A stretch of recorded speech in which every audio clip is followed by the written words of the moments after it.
Hi, it's Alex here, also known as Defaultsound, and this is the last video in the Alpha Mesher series for now. And I'm just going to quickly show you how now you've got like these different assets and how you can use some tools to bake out the necessary maps you want. So for this, I'm going to show you how you can utilize this tool and then export these meshes and bake them in an xNormal.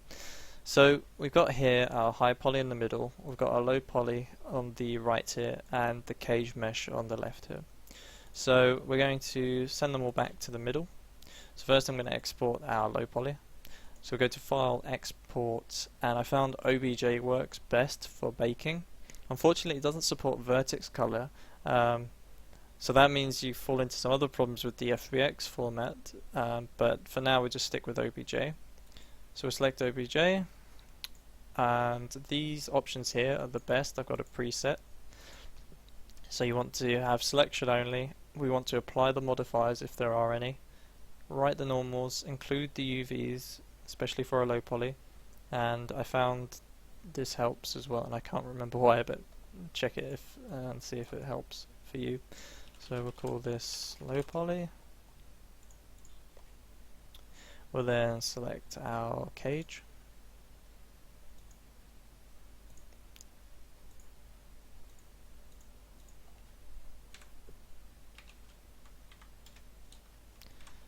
Name this appropriately, and then we'll export our high poly.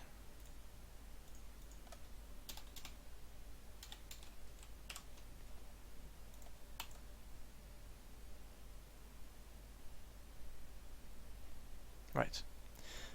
We'll then open up our xNormal program or whatever baker you're going to use.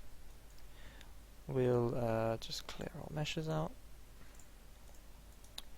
I'm going to add our high poly here, and then for our low poly, add them in. We'll then define our cage. We'll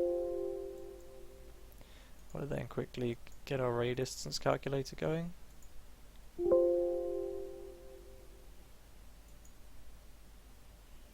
I've never had that error before, but let's see what this gives us.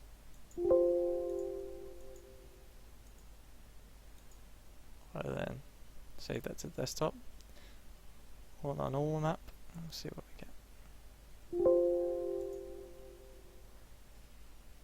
So that's given us these results. We can then just quickly throw this into Marmoset to see how it looks. Our low poly.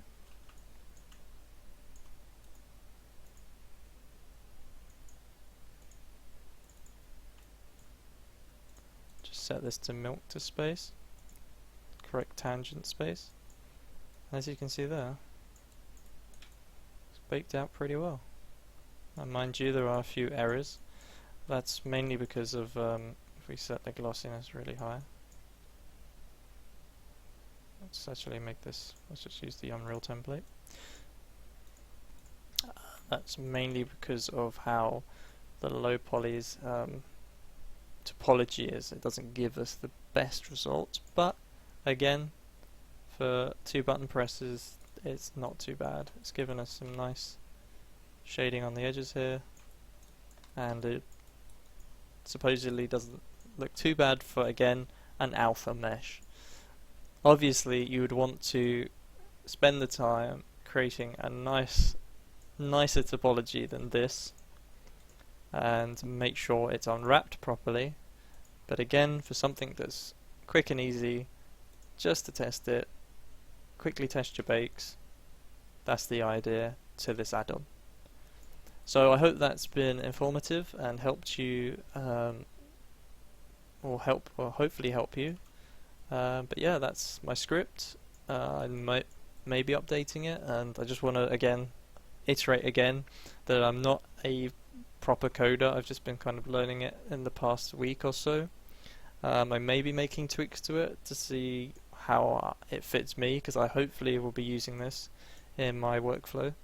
And I'll see what parts I find unuseful or unuseful, not useful, and what parts could be improved. Maybe there's some other functions that could be better or be added. Like I think one of right now off the top of my head, I think an explode function would be quite handy to quickly explode a complicated high poly mesh. But yeah, that's it from me for now. Thanks for watching, and I hope this script helps you out.